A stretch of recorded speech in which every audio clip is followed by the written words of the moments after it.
세계 역사를 보면은 기원 전과 기원 후를 이렇게 나눕니다. 기원 전, 기원 후. 여러분, 기원 전과 기원 후를 구분하는 그 구분점, 어떻게 보면 구분점이 무엇인가 하면요, 예수 그리스도의 탄생이에요. 그래서 우리 보통 기원 전 하면은 before Christ 해서 그리스도 이전, 예수님 이전을 기원 전, BC라고 말하고 있고요. 그 다음에 예수님 시대 이후, 예수님이 탄생한 이유를 기원 후라고 합니다. 그래서 AD라고 말하죠. 기원 전 before Christ는 영어로 쓰는데 기원 후 AD는 영어가 아니라 라틴어입니다. 그래서 안노 도미니라고 그래요. 이 안노 도미니는 무슨 뜻이냐면은 주님의 시대의 그런 뜻이에요. 여러분, 역사의 분기점, 기원 전이냐 기원 후냐를 결정짓는 사건이 예수님의 탄생이라는 거예요. 예수님이 그만큼 중요하신 분이죠. 예수님이 이 땅에 오셔서, 예수님이 오셔서 이 세상에 어떤 중요한 일들을 많이 하셨잖아요. 그래서 우리가 예수님의 탄생이 매우 중요한데, 우리가 4년 전에 코로나라고 하는 것을 이제 겪었습니다. 코로나라고 하는 바이러스가 많은 것을 바꿔놓았습니다. 그래서 이제는 어떤 세상의 역사가 예수님의 이전이냐 이후냐, BC냐 A냐, 이거를 우리가 따지면서 살았는데, 이제 코로나 이후에는요, 코로나 이전이냐 이후냐로 이렇게 구분되어질 정도로 코로나가 굉장히 많은 영향을 주었어요. 코로나 때문에 사회적 거리두기가 생기고, 코로나 때문에 어떤 온라인 모임이나 예배가 생기게 되고, 코로나 때문에 참 많은 변화가 생겼어요. 정말 우리의 어떤 장례 문화도 바뀌고 결혼식 문화도 바뀌고 많은 변화가 있었는데요, 교회에도 코로나로 인한 변화가 참 많이 생겼어요. 그래서 이제는 코로나 이전이냐 이후냐를 가지고 따지는데요, 그래서 이제는 BC, AC로 구분이 된다 그래요. 코로나 이전이냐 코로나 이후냐. 그래서 이제는 비포 코비드냐 애프터 코비드냐, 그래서 BC냐 AC냐, 이것을 가지고 이제 시대를 또 구분하게 되었다라는 거예요. 사람들이 그런 말을 합니다. 이제는 코로나 이전으로 돌아갈 수 없다. 참 안타까운 이야기예요. 코로나 이전 시대로 돌아가고 싶은데 이젠 돌아갈 수 없다라는 그러한 이야기들을 해요. 교회에 많은 변화가 생겼어요. 교회가 참 어려움 속에 빠졌습니다. 통계를 내보니까요, 코로나 이전보다 코로나 이후에 교회에 출석하는 교인의 수가 30%가 줄었답니다. 심각한 문제입니다. 한국 교회가 지금 출석 교인이 코로나 이전보다 30%가 줄었어요. 큰 교회나 작은 교회나 똑같습니다.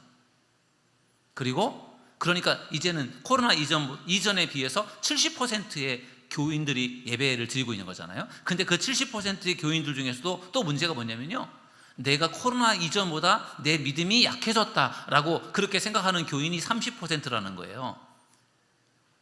그러니 이게 참 큰 문제잖아요. 그런데다가 또 큰 문제는요, 점점 교회가 노령화되고 있어요. 젊은 사람들은 교회에 없고 점점 교회에 있는 교인들의 연령대가 좀 높아진다라는 거예요. 그게 큰 문제입니다. 코로나 이후에 그렇지 않아도 여러 가지 많은 문제들이 발생이 되고 있는데 교회 안에도 큰 문제가 있어요. 그래서 우리가 정말 정신을 차리고 이것을, 코로나 이후를 우리가 준비하고 대처하지 않으면 더 많은 어려움이 찾아올 것 같아요. 우리 교회도 마찬가지라고 생각이 들어요. 그래서 정말 지금 우리에게 가장 시급한 일, 가장 긴박한 일이 뭐냐 하면은요, 교회 부흥이고 신앙을 회복시키는 것임을 믿으시기 바랍니다. 교회가 부흥되어져야 되잖아요. 우리의 신앙이 회복되어야 되잖아요. 앞으로 여러분들이 교회 부흥을 위해서, 여러분의 신앙의 회복을 위해서 기도해 주시기를 주님의 이름으로 축원합니다. 기도하는 일과 전도하는 일, 우리가 힘써야 될 부분입니다. 코로나 이후에 4년 만에 전도 축제를 이제 준비하고 있습니다. 벌써 4년이 됐나 그렇게 생각될 정도로 시간이 빨리 갔어요. 가만히 생각해 보니까요, 2019년도에 우리가 마지막으로 전도 축제를 했더라고요. 그리고 어느덧 2023년이 되었어요. 이번 전도 축제를 준비하면서 이번에 컨셉을 한 뼘 전도로 잡았습니다. 한 뼘. 아주 가까이에 있는 우리의 가족, 친구, 이웃을 전도하자라고 하는 것에 일단은 목표를 두고 이번 전도 축제를 진행을 합니다. 이번 전도 축제를 계기로 해서 여러분의 가장 가까운 곳에 있는 가족들과 친구들, 이웃들을 주님께로 인도할 수 있는 저와 여러분 모두가 되기를 주님의 이름으로 축원합니다. 오늘 읽은 본문 말씀에 보니까요, 구약 성경에 등장하는 두 명의 중요한 인물이 나와 있어요. 하나는 노아라고 하는 인물이 나와 있고요, 또 하나는 아브라함의 조카 롯에 대한 이야기가 나와 있어요. 왜 누가복음 17장 말씀에서 예수님은 구약의 그 노아에 대한 이야기, 그리고 왜 롯에 대한 이야기를 하느냐 하면요, 심판에 대한 이야기를 하시려고 하는 거예요. 노아 시대에 하나님께서 그 대홍수 심판을 내리셨잖아요. 롯의 시대에 그 소돔과 고모라 성에 불심판을 내리셨어요. 근데 하나님께서 그 심판을 노아 시대에도 내렸고 롯의 시대에도 내렸는데, 오늘 이 시대 앞으로도 내리겠다라고 하는 것을 예수님께서 말씀해 주신 겁니다. 그래서 오늘 우리가 읽은 본문 말씀이 우리에게 가장 긴박한 일, 오늘 이 시대에 가장 긴박한 일이 무엇인가를 우리에게 가르쳐주는 말씀이라는 생각이 들어요. 가장 시급한 일이 무엇일까? 우리가 가장 빨리 해결해야 될 것이 무엇일까에 대한 말씀을 오늘 본문이 우리에게 잘 가르쳐주고 있습니다. 그래서 오늘 말씀을 잘 귀담아 들으시고 오늘 말씀을 통해서 우리에게 가장 시급한 일이 무엇인지를 깨닫는 저와 여러분 모두가 되기를 주님의 이름으로 축원합니다. 첫 번째는 노아 가족의 구원의 이야기를 좀 나눠보려고 합니다. 하나님께서 이 세상 만물을 창조하셨어요. 인간을 만드셨어요. 그리고 하나님께서 은혜를 주시고 축복하셔서 사람들이 막 갈수록 막 번성이 되는 거예요. 사람들의 숫자가 막 갈수록 늘어납니다. 그런데 안타깝게도 세상은 시간이 지날수록 점점점 악해져 가는 거예요. 점점 더 죄악으로 세상이 가득하게 되었어요. 그래서 하나님께서 이 세상에 너무 많은 죄가 많아지니까 하나님이 한탄을 하셨어요. 얼마나 속상하겠어요. 하나님께서 이 세상을 아름답게 만드셨는데 사람들이 타락하고 더러워져서 죄로 가득해지니까 하나님이 너무 속상해서 한탄을 하시면서 이 세상을 내가 심판하겠다라고 말씀하십니다. 어떻게 심판을 하십니까? 물로 심판하겠다. 그게 바로 대홍수 심판이죠. 하나님이 지으신 이 세상을 물로 싹 그냥 다 쓸어버리겠다라는 거예요. 얼마나 하나님께서 화가 나시고 속상하셨으면 그렇게 하셨을까요? 싹 쓸어버리고 다시 하시겠다는 거예요. 그러면서 하나님께서 대홍수 심판을 하나님께서 계획하시면서 그 대홍수에서 하나님께서 살릴 사람을 하나님께서 찾아내시는데 그게 바로 노아였습니다. 노아를 살리시는데, 당시에 의로웠던 노아를 살리시는데 하나님께서 노아에게 어떻게 그 대홍수에서 살 수 있도록 하나님께서 방법을 주십니까? 바로 무엇을 지으라고 하죠? 방주를 지으라고 합니다. 방주. 어마어마한 거대한 방주를 하나님께서 노아에게 지으라고 하십니다. 그리고 노아는요, 그 하나님의 명령에 순종합니다. 창세기 6장 22절에 보니까 노아가 그와 같이 하여 하나님이 자기에게 명하신 대로 다 준행하였더라. 아멘. 여러분, 노아가 몇 년 동안 방주를 짓습니까? 120년 동안 방주를 지어요. 그것도 바다나 강이 아닌 산에다가 방주를 짓습니다. 이상하잖아요. 동네 사람들이 노아를 보면서 미쳤다라고 말합니다. 무슨 방주를 저렇게 크게 짓는지 모르겠다. 무슨 방주를 저 산에다가 방주를 짓는지 모르겠다. 여러분들 같으면 그러지 않겠습니까? 산에다가 거대한 방주를 120년 동안 짓는다고 생각을 해보세요. 사람들이 미쳤다고 하겠죠. 우리 믿는 사람들은 때로는 그런 소리를 들을 수 있어요. 미쳤다. 예수쟁이들 미쳤구나. 왜냐하면 우리는 세상 사람들하고는 다른 인생을 사는 사람들이기 때문에 세상 사람들이 이해할 수 없는 일들이 많아요. 그것에 우리가 요동할 필요가 없습니다. 여러분, 노아가 미쳤구나. 저 사람 정말 잘못해도 단단히 잘못됐구나. 그렇게 비웃고 조롱을 해도 노아는요, 그것에 전혀 요동하지 않았어요. 꿋꿋하게 방주를 짓습니다. 왜냐하면 하나님께서 약속하신 것이 있기 때문에 방주를 짓습니다. 그리고 120년 동안 지은 그 방주로 노아와 노아의 8 식구가 구원을 받게 되지 않습니까? 사람들은 비웃고 놀렸지만 노아는요, 그 방주를 지어서 그의 가족이 구원함을 받게 된 줄로 믿습니다. 노아의 가족만 구원받은 것이 아니죠. 하나님께서 지으신 많은 생물들 그중 한 쌍씩을 다 하나님께서 그 방주에 태우셔서 살리지 않았어요. 종족을 보존하고 씨를 보존하는 그 일을 하나님께서 노아를 통해서 하신 겁니다. 여러분, 노아가 방주를 지을 때 누가 같이 방주를 지었습니까? 누가 같이 지었어요? 노아의 가족들이 지었습니다. 120년 동안. 여러분, 사람들은 노아 보고 미쳤다고 해요. 노아의 가족들, 노아의 자녀들은 그런 생각이 안 들었을까요? 아, 진짜 우리 아버지 정신 이상한 것 같아. 우리 아버지 치매 걸린 것 같아. 그런 생각이 들었을 것 같아요. 그런데도 불구하고 그들이 노아를 따라서 같이 방주를 지었지 않습니까? 대단하잖아요. 그 이유가 무엇일까요? 노아가 그만큼의 신앙의 본을 보인 거예요. 저 가족들에게. 세상의 사람들은 몰라도 가족들만큼은 노아를 알아요. 노아를 존경하고 노아를 인정하고 따른 겁니다. 그러니까 노아가 이해가 안 되는 그러한 일을 하는데도 불구하고 가족들이 노아를 도와서요, 남편을 도와서, 아버지를 도와서 같이 방주를 지은 겁니다. 여러분, 우리가 가족을 구원하는 일 어렵습니다. 가족을 구원하려면 어떻게 해야 되느냐? 가족에게 우리가 신앙적으로 본을 보여줘야 될 줄로 믿습니다. 우리가 가족을 구원하려면요, 가족에게 인정을 받을 수 있어야 됩니다. 그래야 가족들이 우리를 따라 예수를 믿지 않겠습니까? 우리의 말을 듣지 않겠어요? 기도를 하는 것도 중요합니다. 열심히 전도하는 것도 중요합니다. 그런데 우리가 믿음의 삶을 살아가는 것을 우리가 몸으로, 삶으로 보여줘야 된다는 것입니다. 세상의 사람들은 몰라도 우리 가족들에겐 그래요. 그래야 그들이 우리의 말을 따라온다는 것입니다. 마치 노아가 120년 동안 미친 사람처럼 그렇게 거대한 방주를 짓는데도 불구하고 가족들이 노아를 따라서 같이 방주를 지은 것처럼 내가 열심히 예수를 믿고 본이 되면 가족들을 예수님을 믿을 수 있도록 이끌 수가 있게 된다는 것입니다. 여러분들 중에도 가족들이 믿지 않는 가족들이 있지 않습니까? 여러분의 자녀들, 여러분의 배우자들 중에 믿지 않는 가족들이 있지 않습니까? 그 너무너무 답답하고 힘들고 안타깝지 않아요? 여러분, 그들에게 여러분들이 좋은 신앙의 본을 보이시길 바랍니다. 그들에게 인정을 받으시기 바랍니다. 그래야 전도가 될 수 있다는 것입니다. 여러분, 대홍수가 시작됩니다. 그리고 노아의 가족이 방주에 들어갑니다. 그때 사람들의 반응이 어떻습니까? 오늘 본문에 보니까 이렇게 말씀하고 있어요. 27절에 보니까 노아가 방주에 들어가던 날까지 사람들이 먹고 마시고 장가들고 시집가더니 홍수가 나서 그들을 다 멸망시켰으며. 아멘. 여러분, 대홍수 심판이 나서 난리가 났는데 그때가 될 때까지도 사람들은요, 이것이 하나님의 심판이라는 것을 전혀 몰라요.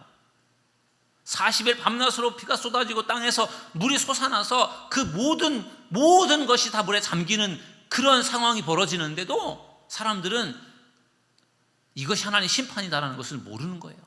그리고 죽는 겁니다. 참으로 안타깝지 않습니까? 사람들은요, 그 무서운 심판이 임하는데도 먹고 마시고 장가가고 시집가고 그냥 평상시와 똑같이 그냥 똑같이 한 거예요. 먹고 마시고 시집가고 장가가고 아무런 위기의식이 없고 심판에 대한 생각이 없는 거예요. 그러다가 그냥 대홍수 심판으로 그냥 멸망을 당한 거죠. 비가 쏟아지는 때도 어느 정도 쏟아지다 그만두겠지 그렇게 생각했죠. 근데 계속 쏟아지고 어마어마하게 쏟아지니까 그제서야 나중에 가서 야, 진짜 노아가 말한 게 맞구나, 이거 진짜 심판이 맞구나, 그제서야 알았겠지만 그때는 이미 늦었잖아요. 그때는 구원받을 방법이 없어요. 노아의 그 방주문이 닫혔고 살 방법이 없던 거죠. 여러분, 노아가 120년 동안 방주를 짓는 동안에 얼마나 사람들에게 경고를 했을까요? 여러분, 하나님께서 말씀하시기를 대홍수 심판을 하나님이 내리신다고 합니다. 120년 후에 내린다고 합니다. 여러분, 준비하셔야 됩니다.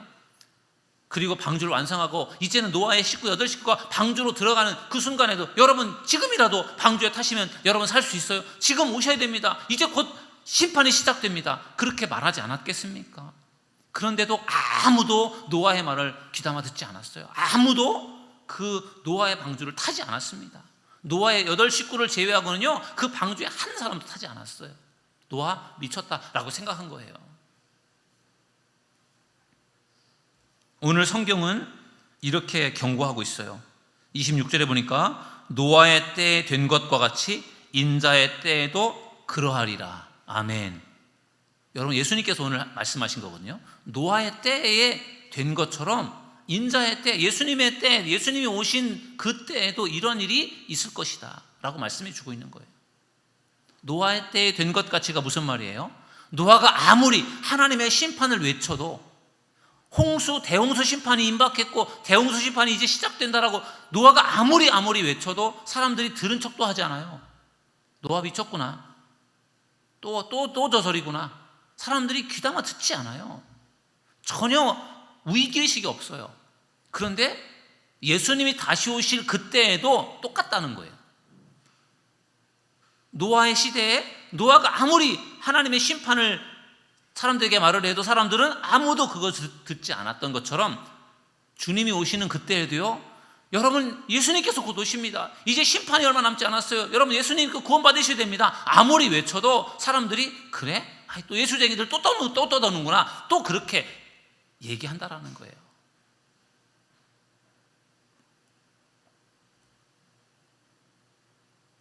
사람들은 자기들이 좋아하는 일에 빠져 살고 세상의 쾌락을 즐기고 그러면서 살다 보니까 영적으로 무뎌져서 하나님의 심판의 때가 가까워오고 있다는 것을 전혀 느끼지 못한다는 거죠. 그런 상황 속에서 하나님이 오신다는 거예요.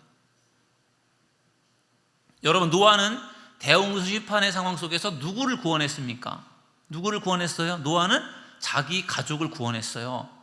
자기 아내, 아들 셋, 그리고 며느리 셋, 이렇게 8식구입니다. 본인을 포함해서.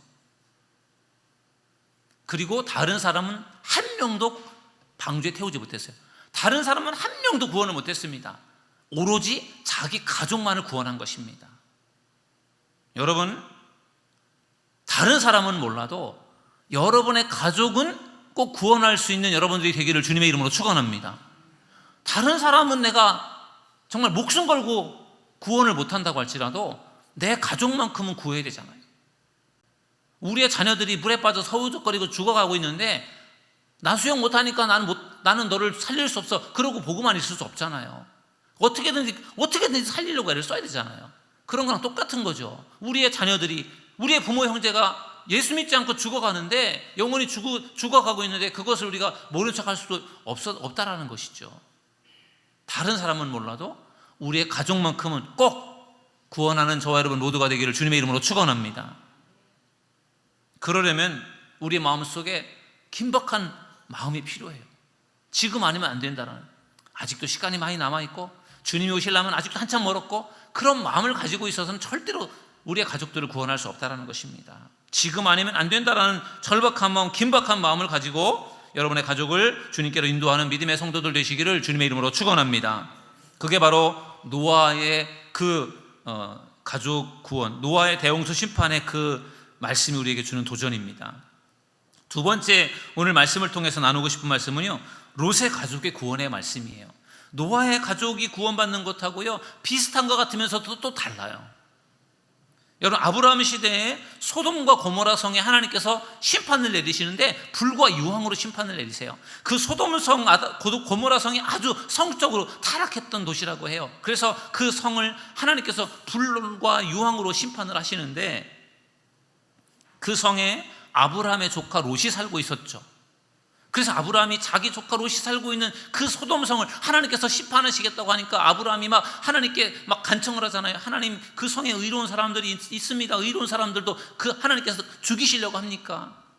근데 그 성에 안타깝게도 의로운 사람이 10명이 없어서 결국은 하나님의 심판을 받지 않습니까?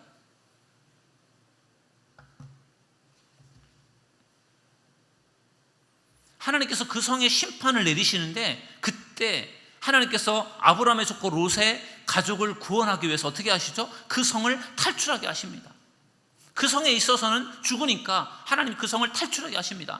그래서 그것을 알고 롯의 가족이 그 성을 탈출합니다. 그런데 롯이 한 사람이라도 더 구원하고 싶으니까, 다른 사람은 몰라도 내가 가족만큼은 내가 구원을 해야 되겠다라고 생각해서 아내에게 말을 하고, 두 딸이 있었어요. 롯에게 두 딸이 있었어요. 두 딸에게 이야기를 해서 이제 성을 탈출하는데, 두 딸이 약혼을 했어요. 그래서 그 약혼한 그 예비 사위들이 있었습니다. 그래서 그 예비 사위들을 찾아갔어요. 여보게, 지금 하나님이 이 성을 심판을 하시는데 여기를 빨리 도망가야 돼. 안 도망가면 죽으니까 나랑 같이 빨리 도망가자. 그렇게 롯이 자기의 예비 사위들에게 말을 했어요. 그랬더니 그 예비 사위들의 반응이 어떻습니까? 성경을 보니까 이렇게 말씀하고 있어요. 창세기 19장 14절에 보니까 롯이 나가서 그 딸들과 결혼할 사위들에게 말하여 이르기를 여호와께서 이 성을 멸하실 터이니 너희는 일어나 이곳에서 떠나라 하되 그의 사위들은 농담으로 여겼더라. 아멘. 여러분, 지금 롯은 지금 죽느냐 사느냐의 문제 때문에 심각하게 말을 하고 있어요. 여기서 가만히 있다가 죽으니까 빨리 나를 따라서 빨리 성을 탈출하자. 그런데 롯의 사위들은 뭐라고요? 농담으로 여겼대요. 우리 장인어른이 어디가 좀 아프신가 보다. 아니, 저런 농담을 하시다니. 무슨 멀쩡한 이 성에 무슨 하나님의 심판이 임한다고 그래요. 마치 노아 시대에 노아가 방주를 짓는 것을 보면서 비웃던 사람들처럼 롯의 이 예비 사위들도 롯을 이상한 사람으로 봤지 그 말을 심각하게 받아들이지 않은 거예요. 영적으로 무디어 있었고, 그 다음에 그만큼 어떻게 보면은 롯이 그 예비 사위들에게조차 어떤 권위가 없고, 그의 말이 그 예비 사위들이 그의 말을 따르지 않는 그러한 상황이었던 것입니다. 결국 하나님께서 소돔과 고모라 성을 불과 유황으로 심판을 하셨어요. 다행히도 롯과 롯의 아내 그리고 두 딸이 결국은 그 성을 탈출해 나오지 않았습니까?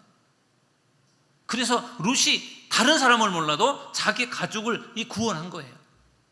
그런데 안타깝게도 롯의 아내가 그 성을 탈출해 나오다가 막 우당탕탕 뒤에서 벼락이 떨어지고 불이 떨어지는 소리가 들리니까 롯의 처가 그만 뒤를 돌아보면 안 되는데 뒤를 돌아보아서 소금 기둥이 되었지 않습니까? 죽었습니다.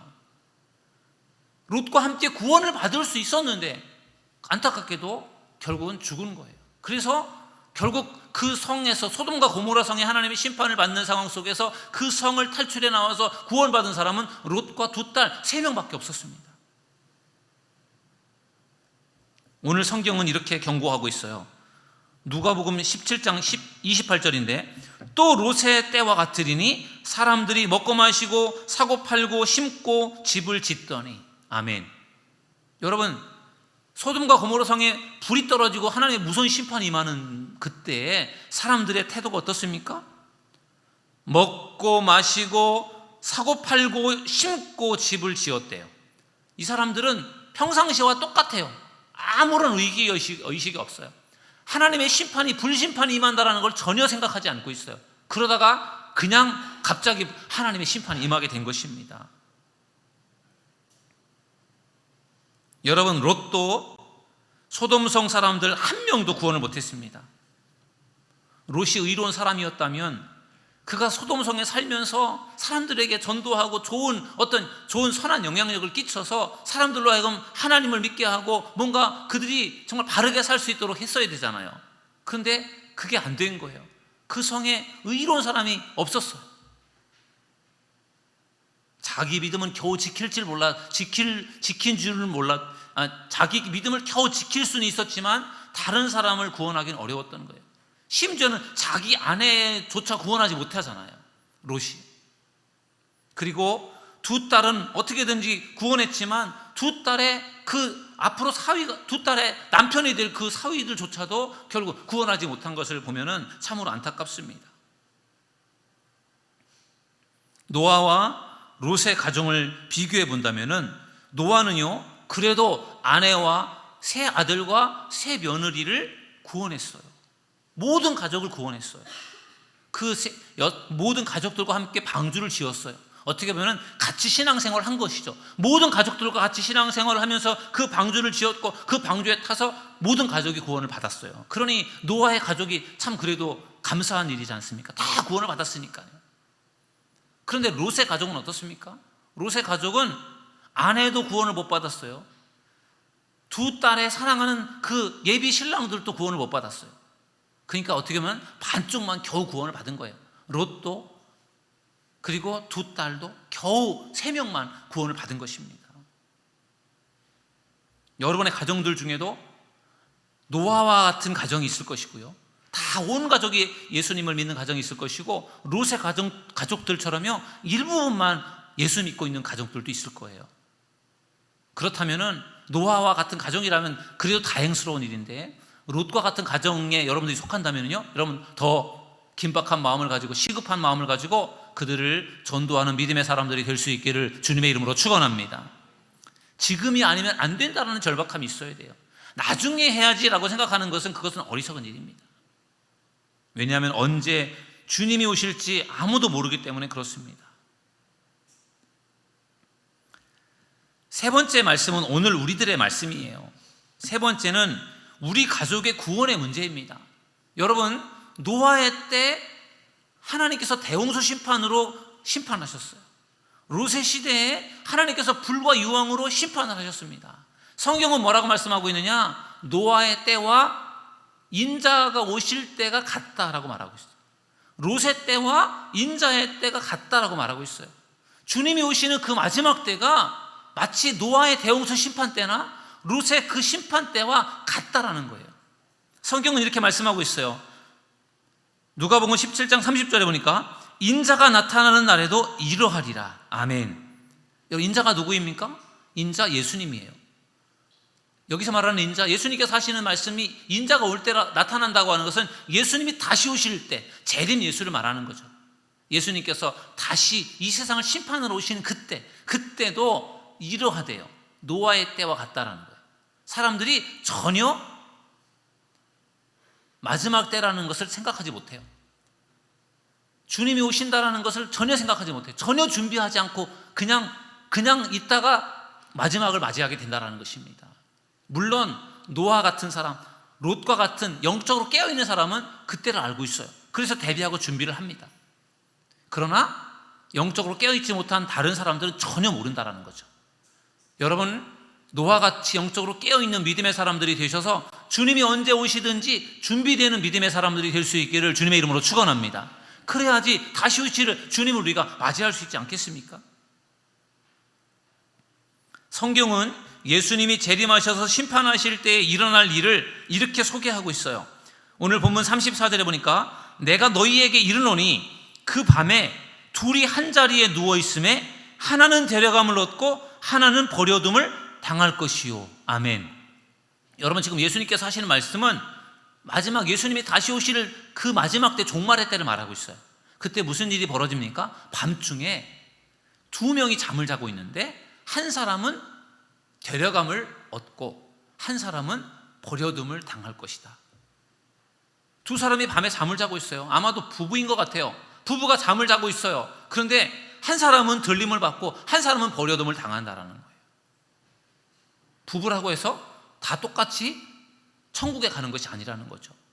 한 사람은 천국에 갈 수도 있고 한 사람은 못 갈 수 있다는 거예요. 그러니 이게 참 기가 막힌 일 아니겠습니까? 여러분, 우리가 나중에 천국에 갔어요. 천국에 갔더니 천국에 돌아가신 아버지 어머니가 거기 계신 거예요. 그러니 천국에 가서 돌아가신 아버지 어머니를 만나니까 얼마나 기쁘고 반갑겠습니까? 반면에 죽어서 천국에 갔는데 아무리 눈을 크게 뜨고 찾아봐도 돌아가신 부모님이 안 계신 거예요. 천국에 못 오신 거예요. 아무리 찾아도 없어. 그분들이 그거 얼마나 마음이 아프고 속상하겠습니까?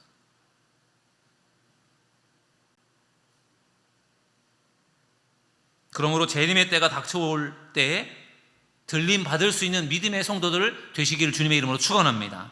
그리고 그 믿음을 가지고 여러분의 믿지 않는 가족들을 전도하는 믿음의 사람들이 되기를 주님의 이름으로 축원합니다. 오늘 성경은 예수님께서 재림하셔서 심판하실 때 일을 또 한 가지로 설명해 주고 있어요. 35절에 보니까 이렇게 말씀하고 있어요. 두 여자가 함께 맷돌을 갈고 있음에 하나는 데려감을 얻고 하나는 버려둠을 당할 것이니라. 아멘. 여러분, 주님이 다시 오시는 그날 두 여자가 맷돌을 갈고 있어요. 일을 하고 있어요. 그런데 두 여자가 맷돌을 갈고 있다라고 할 때 이 두 여자는 아마도 가족이거나 가까운 이웃일 것 같아요. 그러니까 같이 맷돌을 돌리지 않겠습니까? 가까운 이웃이든 가족이든 맷돌을 돌리다가 한 사람은 데려감을 얻었는데 한 사람은 버려둠을 당했어요. 같이 일을 하고 있는데 한 사람은 들림받아 하늘로 올라가고 천국으로 올라갔는데 한 사람은 천국에 못 가고 버림받았다고 하는 그러한 일들이 다른 사람도 아니라 내가 같이 일하는 사람들 중에서 그런 일이 벌어진다는 거예요. 가족들 중에서 하나님께로 들림받아 가는 사람이 있는가 하면 버림받는 사람이 있다는 것이죠. 나의 친한 친구들, 친척들 중에도 하나님께 들림받는 사람이 있는가 하면 버림받는 사람이 있다라는 거예요. 이웃 중에도, 가까운 이웃 중에도 그렇다라는 거죠. 남의 일이 아니라 우리들의 일이라는 거죠. 그런 일들이 앞으로 일어난다라는 거예요. 그러므로 사랑하는 여러분, 우리가 가장 시급한 긴박한 그러한 일이 무엇이냐? 우리의 믿지 않는 우리 가까운 사람들, 한 뼘 전도에 속한 그러한 사람들을 주님께로 인도하는 것임을 믿으시기를 주님의 이름으로 축원합니다. 이런 말이 있어요. 돈을 잃으면 조금 잃는 것이고, 명예를 잃으면 많이 잃는 것이고, 건강을 잃으면 전부를 잃는 것이다. 건강이 그만큼 중요하다는 거죠. 돈이 있어봤자, 명예가 있어봤자 건강해야지, 건강하지 않으면 아무 소용이 없다는 거잖아요. 근데 저녁에다 또 한 가지를 덧붙이고 싶더라고요. 영혼 구원을 잃으면 영생을 잃는 것이다. 모두를 잃는 것 정도가 아니라 나의 영원한 생명을 다 잃어버린다는 것이니까 이건 가장 큰 문제 아닐까요? 돈을 잃어버리는 것, 명예를 잃어버리는 것, 건강을 잃어버리는 것하고는 비교할 수 없는 우리의 영생을 잃는다면 그거는 정말 어떻게 말로 표현할 수 없을 정도로 그거는 정말 심각한 문제가 되는 것입니다. 여러분, 가장 시급한 일, 우리에게 지금 가장 시급한 일이 무엇일까요? 내가 많은 돈을 모아가는 것? 어떤 명예를 내가 얻어내는 것? 내 건강을 잘 지켜내는 것? 물론 중요한 일이에요. 그런데 그 세 가지를 아무리 내가 얻어낸다고 할지라도 그 세 가지는 우리가 이 세상에서 사는 동안에만 누릴 수 있는 것이지 죽으면 아무 소용이 없는 것이에요. 이 세상에서 살아가는 시간하고는 비교할 수 없는 죽음 이후의 영원한, 우리 영혼이 영원한 천국에서 살아간다고 할 때 그 영원한 세상에서 내가 영생을 잃어버린다고 하면 그것은 정말 이 세상에서 아무리 많은 것을 가지고 누린다면 그게 무슨 소용이 있겠습니까? 그래서 영혼을 구원하는 것이 가장 중요하다는 것을 믿으시길 주님의 이름으로 축원합니다. 내 영혼을 구원하는 것과 함께 나의 가족들, 그들을 구원해야 되잖아요. 다른 사람은 몰라도, 노아도 다른 사람은 못했어도 가족을 구원했단 말이에요. 그리고 롯도 다른 사람은 못했어도 가족들 반은 구원했어요. 여러분들도 이번 전도 축제를 계기로 해서 한번 여러분들 찾아보세요. 나의 가족들 중에서 내가 전도해야 될 사람이 누구인가? 나의 친구들 중에서 내가 전도해야 될 사람이 누구인가? 나의 이웃들, 가까운 이웃들 중에서 내가 전도할 사람이 누구인가? 찾아보시고 여러분 그들을 위해서 기도하시고 최선을 다해서 사랑을 베푸시고 전도하셔서 정말 그 영혼들을 주님께로 인도하는 저와 여러분 모두가 되기를 주님의 이름으로 축원합니다. 이것은 결코 나중으로 미룰 일이 아니에요. 나중에 해야지. 지금 해야 되는 일이에요. 여러분들 이번 2023년도 전도 축제 때 내가 누구를 전도할까? 내 가족들 중에 누구를 전도할까? 꼭 찾아보십시오. 여러분들 가족들 중에 믿지 않은 가족들 있지 않습니까? 그리고 여러분들 친구들, 이웃들 중에 꼭 찾아보시고 그리고 그들을 위해 기도하시고 꼭 전도하셔서 천하보다 귀한 한 영혼을 주님께로 인도하는 믿음의 성도들 다 되시기를 주님의 이름으로 축원합니다.